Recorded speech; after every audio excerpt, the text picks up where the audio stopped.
What if the secret behind reggae's greatest legends wasn't just talent, but a sacred ritual the world tried to criminalize? This isn't just about music. It's about rebellion, survival, and a hidden tradition that shaped an entire culture. Stick around until the end, because what you're about to discover will change the way you see reggae forever. Bob Marley stood as a titan, his dreadlocks swinging like ceremonial banners, his voice carrying the anthems of a movement.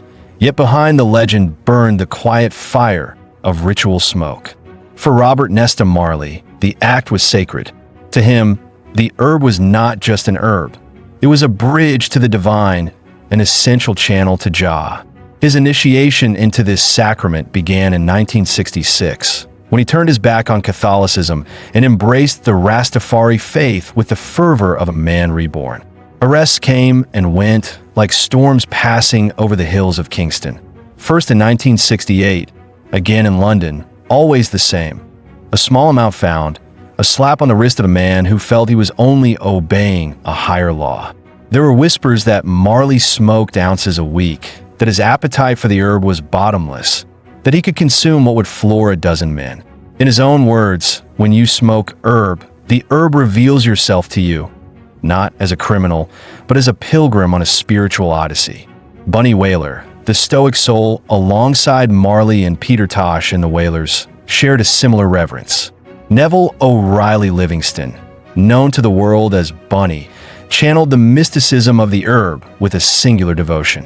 While Marley evangelized with his voice, Bunny practiced a quieter ritual, smoking through a hollowed carrot, a humble yet defiant statement. The root of the earth meets the root of the soul.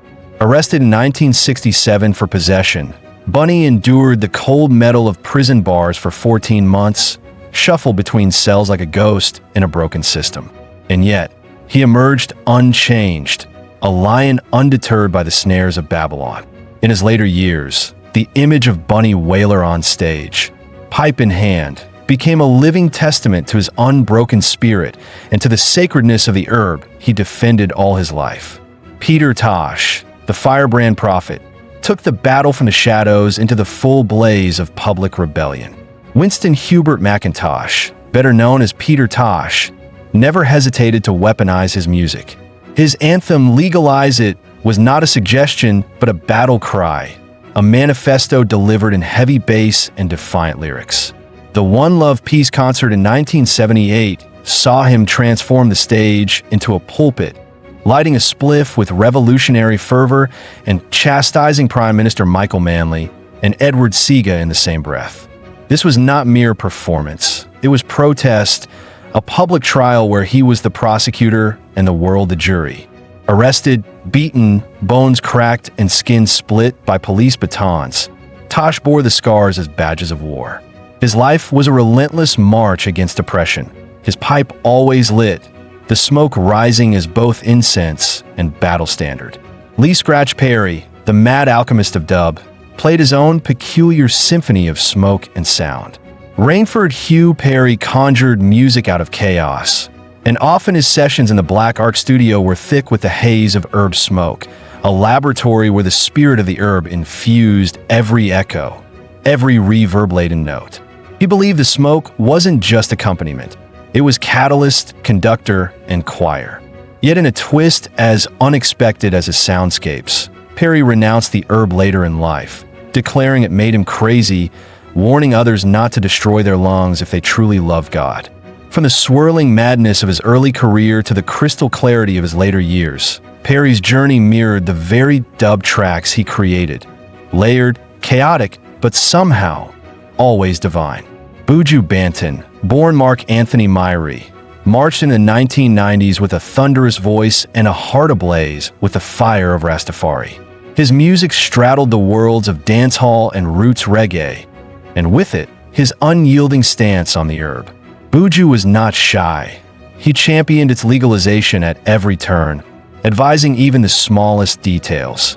Never smoke on an empty stomach, always roll your own. For Buju, herb was not merely a rite, it was survival, a sacrament he guarded fiercely. His voice, gravelly and insistent, carried the hopes of a people yearning for liberation. his lifestyle a testament to a culture often demonized but never defeated. Jimmy Cliff, the golden voice of reggae's international awakening, held a gentler flame for the herb.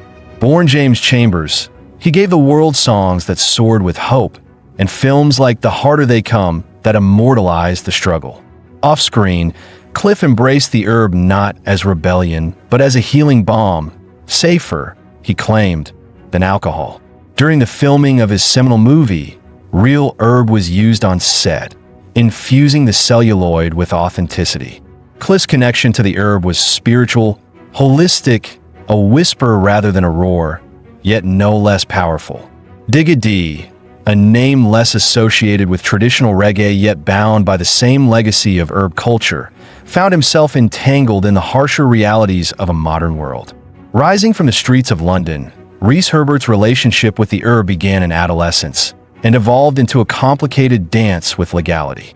By the time police raided his home during a live stream, Digga D had become a cautionary tale, a reflection of a culture where the lines between survival and destruction blurred dangerously thin. For him, herb was once a refuge from migraines, but the consequences proved far more punishing. Fia Verse, another voice from the islands, the herb into the very fabric of his music. His hits like Shada Gale and Ganhea Forest echoed the deep roots of the Caribbean's love affair with the herb. Yet, fame could not shield him from the long arm of outdated laws, and a traffic stop in Bridgetown turned into handcuffs and headlines. The world he sang of, the lush, fragrant forests of the herb, became an ironic backdrop to his legal battles, underscoring the dissonance between cultural identity and legal persecution. Ninja Man, born Desmond John Ballantyne, charged through the 1980s dancehall scene like a storm, his stage presence electric, his lyrics laced with danger. The herb, for him, was as natural as breathing, and he defended it with the ferocity of a warrior. His song Legalize the Herb was a rallying cry, but the specter of violence followed closely behind.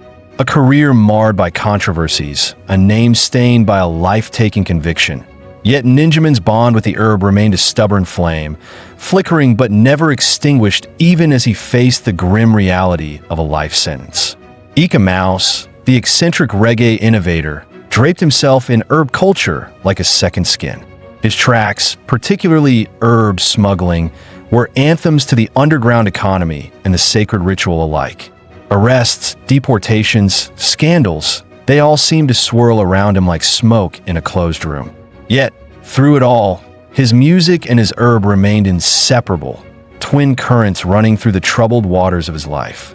Busy Signal, a modern bearer of the dancehall flame, kept the torch of herb burning high. Born Riano Devin Gordon, his public life oscillated between celebration and controversy. In music videos and live performances, he openly embraced the herb, integrating it into his persona with unapologetic bravado. But the law, indifferent to cultural rights, came for him too, dragging him into extradition hearings and courtrooms. Yet Busy Signal, ever defiant, insisted on his innocence, declaring the charges were built on misunderstandings. Gregory Isaacs, the cool ruler, sang of love and sorrow in a voice as smooth as aged rum. Yet his private battles with substances were no secret. His chalice sessions were legend, ritualistic moments where the smoke curled around his whispered confessions. Though he barred his children from touching the herb, urging them to walk a cleaner path, he himself was a prisoner of addiction, a man whose genius was both elevated and eroded by the substances he could never quite leave behind. Sean Paul, the dancehall diplomat to the world, wrapped his music in the laid-back, sun-drenched rhythms of Jamaica, and his relationship with the herb was no less integral. He spoke often of his plans to support local farmers against corporate interests, a modern crusade for a plant that had nurtured his creativity and culture. Arrests in places far from home, brushes with the law, and critiques of the sanitized herb of dispensaries. Sean Paul never strayed from his belief that the herb was a gift, not a crime. Stephen Marley, carrying the torch passed by his father, weaved herb into his daily rites as seamlessly as he did melodies into his music. Morning rituals began with a pure herb spliff and a cup of herbal tea, a sacred observance honed over years. Arrests came, as they always did, but Stephen stood firm, a Marley to the bone, his life a testament to a lineage where the herb was not just an indulgence, but a sacred trust. Toots Hibbert, whose voice powered the Maytals and gave reggae its name, bore his own scars in the fight against anti-herb laws. Jailed for possession in 1966, he later claimed innocence, a victim of a corrupt system targeting Rastafarians.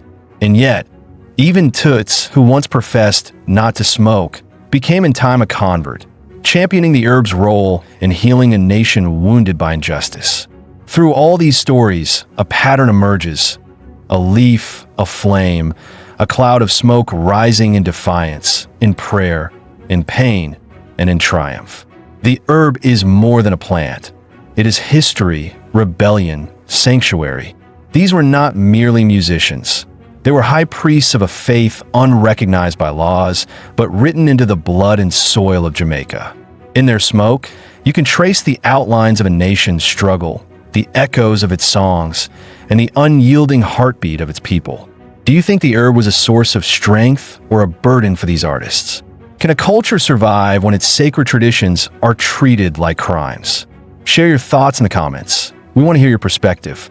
And if you're interested in more stories that reveal the hidden layers behind music history, make sure you subscribe so you never miss an episode.